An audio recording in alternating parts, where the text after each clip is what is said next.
Listen carefully, because what you're about to hear isn't advice. It's a psychological map of what happens in someone's mind when they discover that your dignity is stronger than your love for them. And when that happens, nothing feels the same for either of you. It's not pleasant, it's not sweet, it's not comfortable. It's devastating to their ego, because here they don't just lose affection, they lose position. They lose the comfortable place they occupied in your psyche, that space where they could remain without transforming, without growing, without even noticing how little they were offering. This video doesn't exist to comfort you or inflate your self-esteem with empty phrases. It exists to show you the exact psychological mechanism that activates when he discovers he can no longer have you at any price, that he can no longer negotiate your value, that he can no longer count on your emotional flexibility to stay the same. And when that happens, when this certainty settles in his mind, everything changes. Here you'll hear the 6 true mental stages his mind goes through when your dignity prevails. From initial confusion to inner breakdown to the point where the dynamic reverses forever, and you stop being an option and become a conscious choice. If you leave before the end, you'll miss the most dangerous and decisive part, the one that separates the woman who gives in again from the woman who will never again be taken for granted. The one that separates those who return to the old pattern from those who have finally understood that their value is non-negotiable. This isn't just any content. It's the message you need to hear in full if you don't want to lose yourself again for love, if you don't want to betray yourself again in small things, if you don't want to keep confusing patience with mature love and accommodation with care. Carl Jung warned that no one confronts another human being without first confronting their own shadow. And that's exactly what happens here. Your dignity forces him to see what he'd been avoiding, that part of himself that doesn't want to grow, that wants to stay comfortable, that's afraid of not being enough. Your dignity is a mirror that reflects everything he'd hidden behind your emotional availability. If any of this is already resonating with you, subscribe and write "I'm reading you" in the comments. That way YouTube understands that this reflection deserves to continue. Everything you're hearing, the moment you stop being negotiable, the dignity that becomes structure and not hardness, the return to yourself can be found deeper explored in a book called The Art of Detachment, where these concepts are woven into practical understanding of how to reclaim your power when someone you love pulls away. It's not a manual of techniques to win someone back. It's a guide to stop betraying yourself in small things and return to your center, even when it's scary.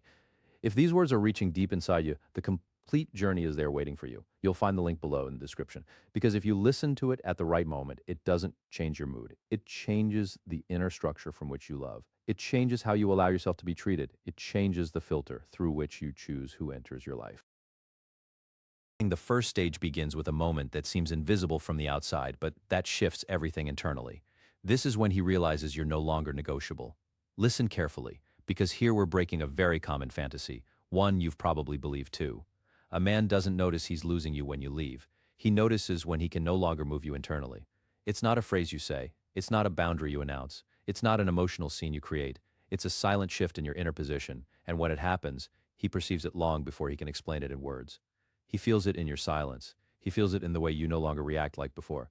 He feels it in your energy that no longer asks, no longer adapts, no longer stretches to keep him. I want to make this concrete with a real case, because theories without embodiment remain empty. Christabel came to consultation with a story that repeats more often than you'd imagine. She was affectionate, deep, committed. She didn't beg, didn't chase, didn't make scenes. From the outside, anyone would have said she has dignity, but internally she negotiated in silence, justified absences, waited too long, tolerated small inconsistencies so as not to be inconvenient until something changed, not outside, but inside. And that movement activated the first real break in his mind. For years, Christabel confused patience with mature love. She thought understanding meant yielding, that adapting meant caring, and without realizing it, she taught her inner system and his that her space could expand without breaking. Every long wait, every lukewarm response, every accumulated "it's okay" formed a silent dynamic. There was no malice, but there was no growth either, because when you adapt too much, the other never feels the urgency to sort himself out. And this is felt even if it's not said. It's as if your body were saying, "this is fine," even though your mind knows it's not. And he feels it, even if he doesn't name it. The break didn't come with a slammed door or dramatic tears. It came the day Christabel stopped over-explaining herself. Something didn't sit right with her, and she no longer justified it. Something irritated her, and she no longer swallowed it. She didn't leave, didn't threaten, didn't complain. She simply stopped betraying herself in small things. This gesture, as invisible as it is radical, reconfigures everything, because when you return to yourself, your energy stops asking, stops adapting, so the other won't leave. And this is felt as an immediate loss of access. It's not that you're cold, it's that you're no longer available at the price of abandoning yourself. Here appears the first masculine mental reaction. It's not fear yet, it's discomfort. He doesn't understand what's changed. He only feels that something no longer reacts the same way. Your silence weighs differently. Your boundaries don't sound defensive, they sound firm. Your presence no longer offers itself like before, and this forces him to observe, not to take care of you, but to reposition himself. Because when a woman stops being negotiable without announcing it, without drama, without ultimatums, the man encounters a new sensation. The dynamic he took for granted is no longer assured. Jung would say that at this point the shadow activates, that part of the psyche that reacts when it loses emotional control, not dominance, access. He doesn't think I'll lose her. He thinks something deeper. I no longer understand from what position to relate to her. Before, when Christabel left, he lost a woman. Now, when she leaves, he loses a comfortable inner position. And this unsettles him more than physical absence. Because love can be replaced, embodied dignity cannot. It's important that you see this clearly. This doesn't happen when you leave. It happens when you make three simultaneous inner movements. You stop staying where your body tenses to maintain the relationship. You stop explaining yourself to someone who isn't willing to listen. You begin making small decisions that are in alignment with you, even if the other doesn't like them. Not to provoke, not to punish, but to respect yourself. When you do this, you don't become cold, you become clear. And clarity is deeply intimidating to someone who is comfortable in your emotional ambiguity. The man begins to measure, observes timing, words, reactions, not because you're manipulating him, but because you've stopped manipulating yourself, so he'll stay. Here, his fantasy breaks. She's always there. And when this certainty falls, his mind goes on alert.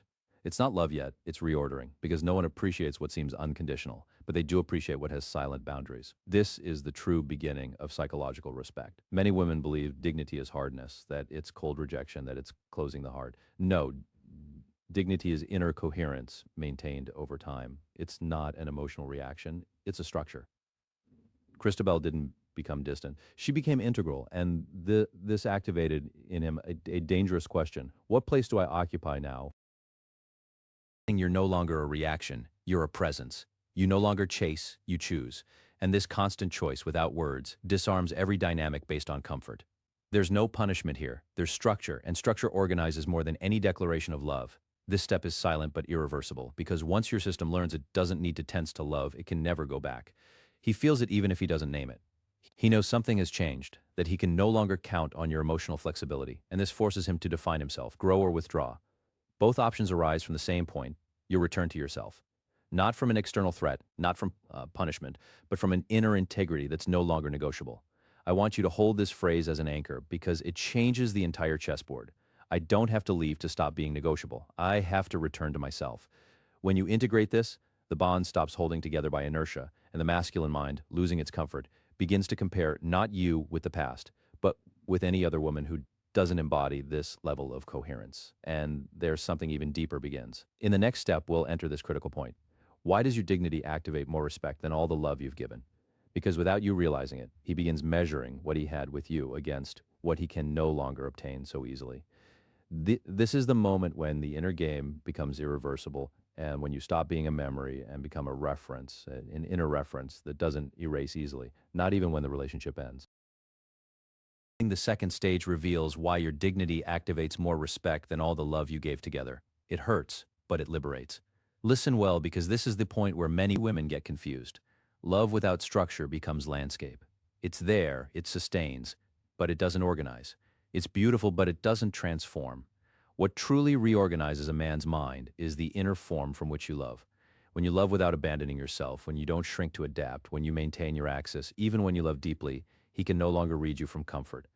And this silent, firm change weighs more than any emotional promise you made before. The common mistake is believing that giving more love generates more commitment. No, it generates more habit. Dignity, however, introduces a new variable, consequence. Not punishment, not coldness, coherence. Jung explained that the psyche respects what has contour. When you have clear internal boundaries, the other perceives that there's something they cannot cross without transforming. And this awakens respect even before desire, because now he doesn't possess you emotionally. He must position himself before you. You're no longer an extension of him. You're another person with your own boundaries. Here, an unconscious comparison occurs. He begins making contrasts, doesn't verbalize it, but feels it. Your current presence against the past version that always adapted. Your calm against your old waiting. Your coherence against your old flexibility. And this comparison generates inner tension, because before, your love was guaranteed. Now your access isn't. And when access stops being secure, the masculine mind enters evaluation, not romantic, strategic. Do I rise up or lose this place? This question marks a before and after. Many women think this is manipulation. No, it's not. Manipulating would mean changing to provoke a reaction. Here, you're not changing for him, you're changing for coherence with yourself. And this is felt differently. Your energy no longer pushes, doesn't ask, doesn't adapt. It is. And this stable presence without effort disarms more than any speech, because he can no longer lean on your emotional flexibility to stay the same. Now he must grow or feel uncomfortable until he leaves. In consultation, this point appears in their confused phrases. I don't know what's happening to me. I perceive her differently. Before it was simpler. Simple isn't love, it's access without consequences. And when this is lost, something new appears, real attention. Not always healthy, not always mature, but finally attention, because your dignity has forced his system to wake up, not from fear of losing you physically, but from the sensation of losing an inner place that gave him security without effort. This is where many doubt and take a step back. When he begins approaching differently, measuring, being more attentive, the temptation to yield again appears, and there everything is decided.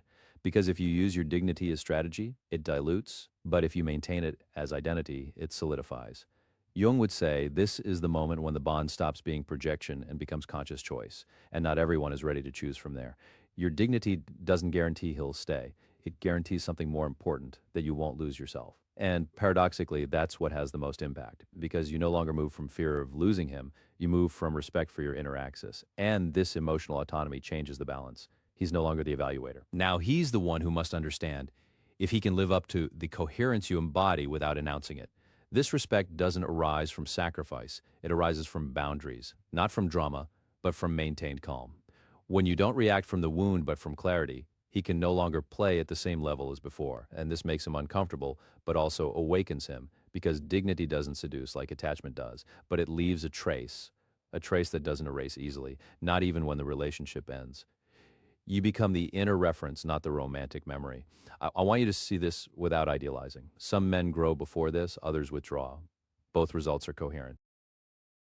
What changes is that you no longer negotiate your center to hold on to someone, and when your love arises from there, it stops being a constant offer and becomes shared choice. This is the difference between being desired and being respected. And the masculine mind, even if it doesn't admit it, always knows when it's encountering the second. The third stage enters an even more delicate zone. Before we go deeper, pause for a moment, because what you're hearing isn't isolated content, it's part of a much broader journey that's transforming you while you listen.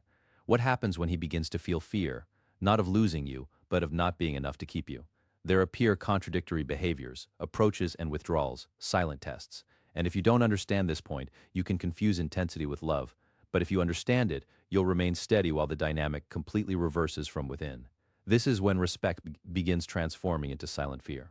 It's not the childish fear of losing you, it's the adult fear of not being up to the task. Here the masculine mind enters contradiction. He wants to approach but fears exposing himself. He seeks you and then withdraws, not because he's playing, but because his identity is reorganizing. Your dignity forces him to look at himself without the cushion of your availability, and this activates an inner anxiety, even if outwardly he shows calm or distance. This fear doesn't express itself with clear words. It appears as ambiguity, lukewarm messages, intense but inconsistent gestures. He tests whether you're still there, but no longer from the same place. And when he realizes you don't react like before, that you don't chase or complain, the unease grows, because now he can no longer regulate himself through your emotional reaction. Jung would call this a confrontation with a true self without masks, and not everyone knows how to bear that inner gaze. Many women misinterpret this moment. They confuse intensity with progress. They believe intermittent closeness is a sign of emerging love. Not always. Sometimes it's just a system trying to regain control. Your task isn't to decipher it, but to remain steady. If you don't move from fear, if you don't fill the voids, he finds himself facing something new, his own void. In this encounter can transform him or push him to flee. The important thing is this: listen to it calmly. Your dignity doesn't accelerate processes, it reveals them. If he approaches from presence, you'll feel it. If he approaches from fear, you'll feel that too. The difference lies in stability. Love born from fear needs constant proof. Love born from respect seeks integration. And you, by not abandoning your center, become the natural filter that distinguishes one from the other without saying a single word. At this point, the dynamic has already begun to reverse. Before, you were the one measuring timing, words, gestures. Now it's him. He observes whether you're still available, whether something loosens, whether you return to adapting. And when you don't, an uncomfortable but revealing sensation appears. He no longer has you secured. not because you're leaving, but because you're no longer dependent. It's this emotional independence that reorganizes his perception of value more than anything. Jung stated that authentic desire arises when the other cannot be possessed, only encountered.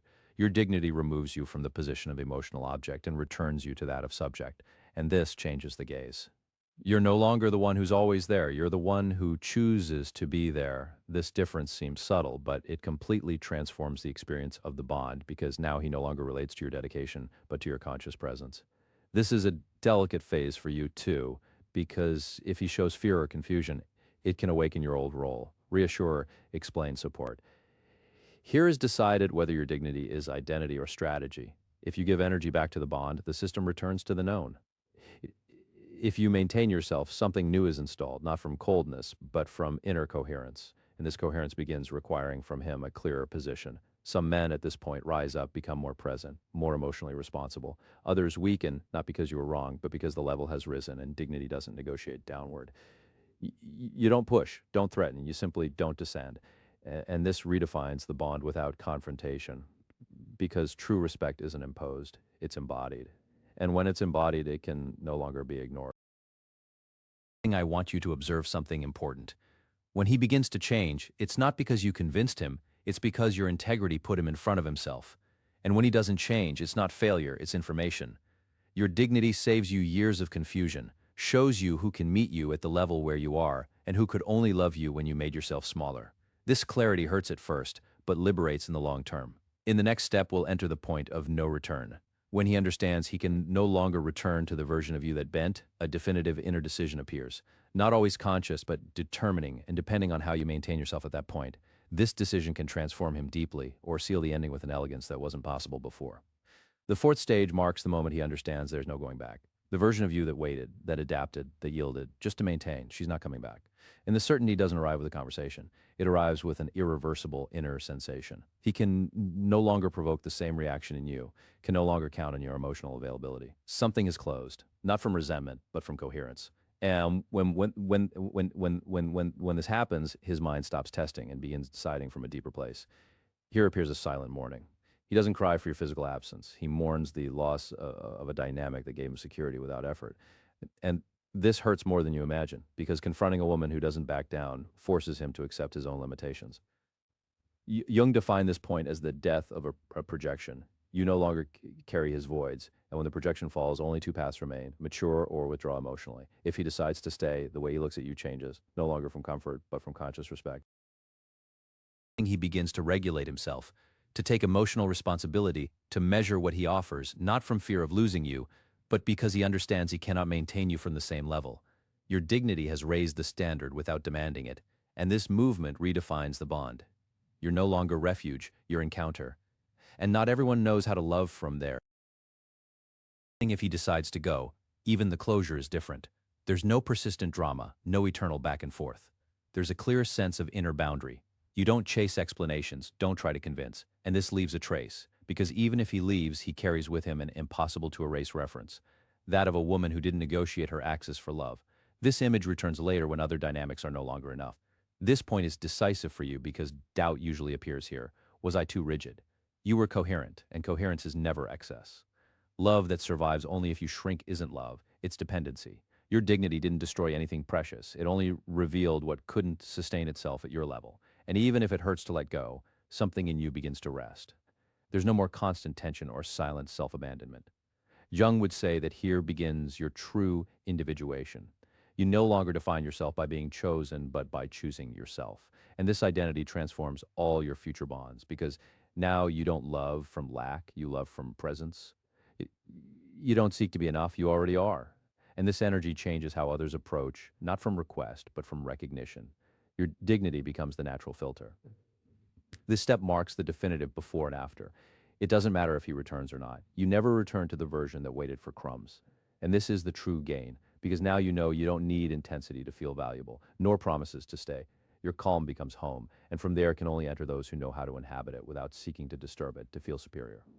Many men remember this type of woman, not with romantic nostalgia, but with belated respect, because she was the one who showed them the limit they couldn't cross. And that limit, far from shutting them out, put them in front of themselves. You didn't teach with discourse, You taught with embodiment, and that's what remains when everything else dissolves with time. I want you to breathe here because this isn't a point of hardness, it's a point of calm. You no longer have to sustain the unsustainable, you no longer have to translate yourself to be loved. Your dignity hasn't isolated you, it has organized you. And when you're organized within, the outside begins responding differently. Not always quickly, not always simply, but always more authentically. In the next and final stages, we'll close the circle. What happens when you integrate all this as identity, not as reaction to a specific story? How will your way of loving and being chosen be rewritten?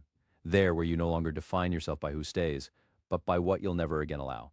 This is the point where love stops hurting and begins feeling authentic. The fifth stage arrives when you integrate dignity as identity, not as response to a wound.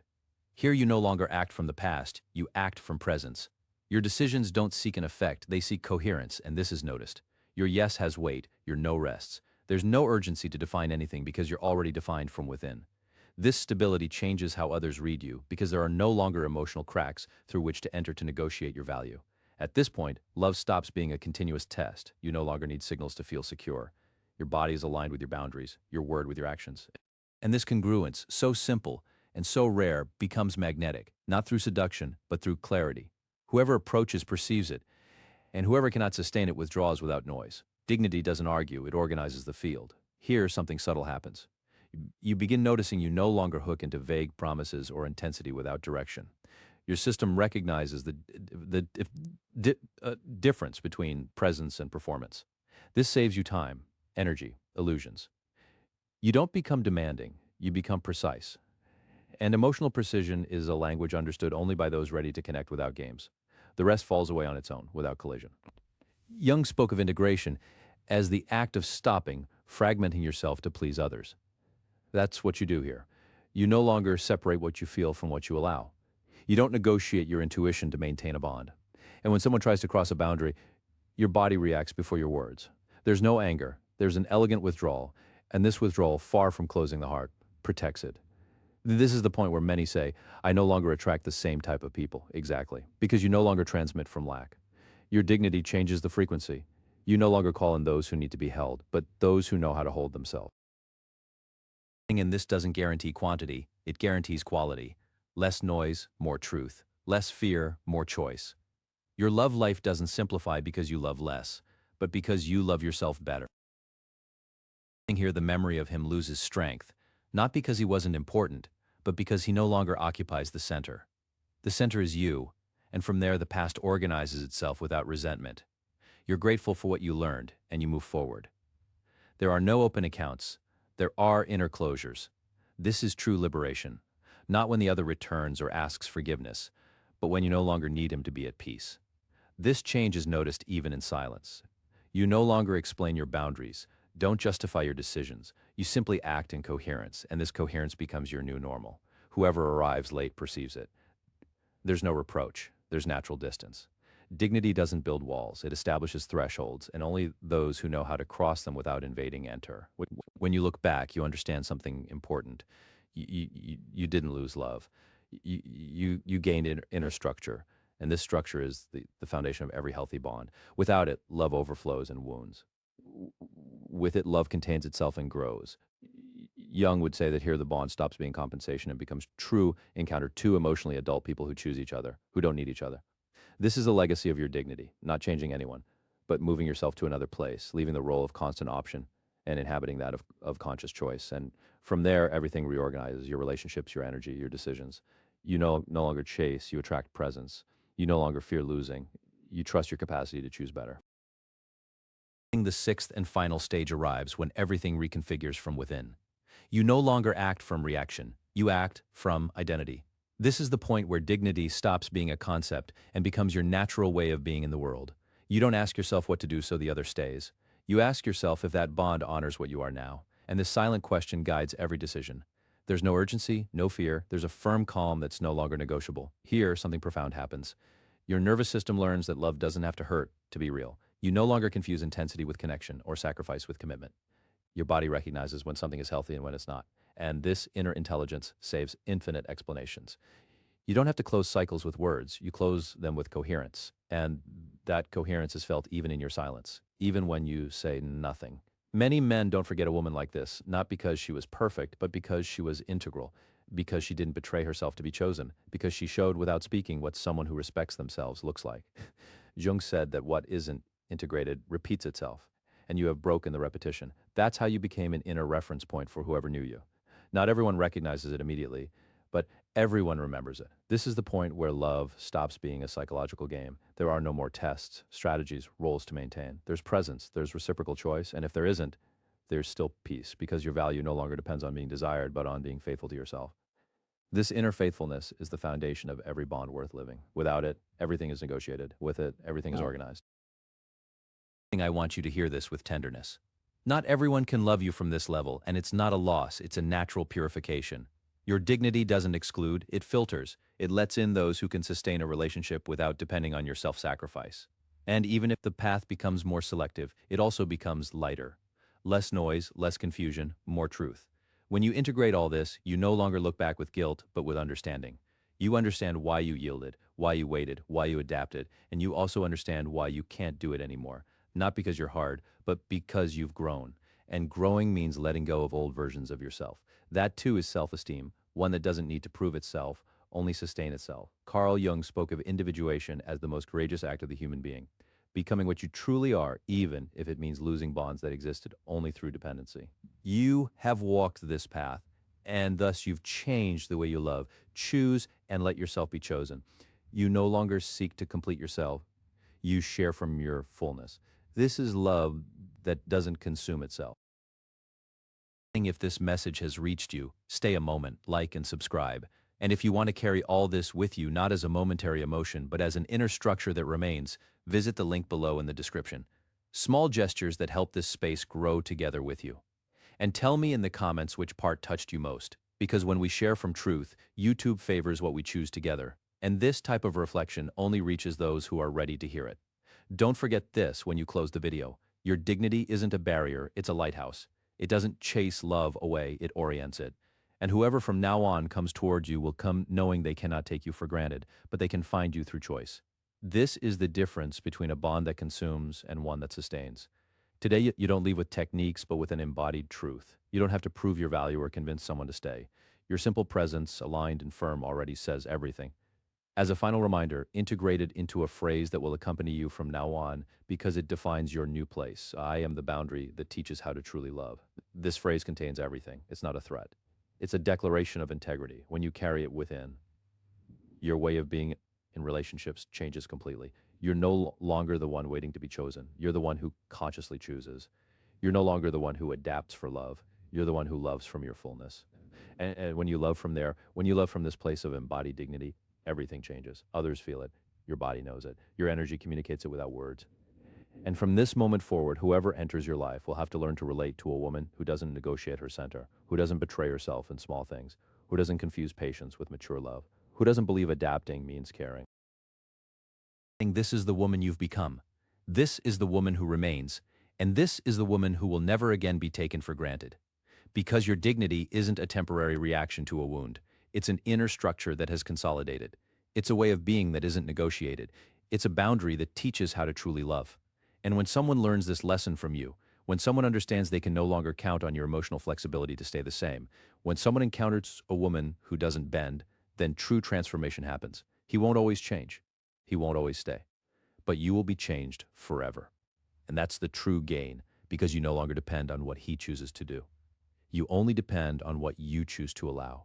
And this emotional autonomy is the freedom you are seeking, not the freedom to leave, the freedom to stay without losing yourself, the freedom to love without abandoning yourself, the freedom to choose from a place of strength, not fear.